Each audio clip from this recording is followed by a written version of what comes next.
ആരെങ്കിലും ട്രെയിനിൽ കയറാൻ വരും? അതല്ല, ഓൺലൈൻ ആയിട്ടാണോ ഓഫ്ലൈൻ ആയിട്ടാണോന്ന്? എങ്ങനെയാണെങ്കിലും എന്താ, ടിക്കറ്റ് ആയാ പോരെ? ചേടാ, അതൊന്നും പറഞ്ഞില്ലേ.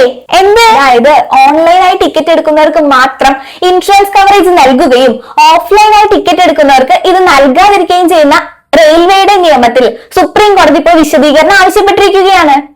കൂടാതെ ആക്സിഡന്റ് ഇൻഷുറൻസ് വിഷയത്തിന് പുറമെ റെയിൽവേ ട്രാക്കുകളുടെയും റെയിൽവേ ക്രോസിംഗുകളുടെയും സേഫ്റ്റിയെ സംബന്ധിച്ച് കൂടി റിപ്പോർട്ട് നൽകാൻ ഇപ്പൊ കോടതി ആവശ്യപ്പെട്ടിരിക്കുകയാണ്.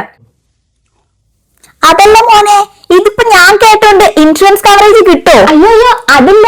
അതായത് 2026 ഈ കേസ് വീണ്ടും പരിഗണിക്കും. അപ്പൊ ഒരു പോസിറ്റീവ് ആയിട്ടുള്ള റെസ്പോൺസിന് വേണ്ടി നമുക്ക് എല്ലാവർക്കും വേണ്ടി കാത്തിരിക്കാം.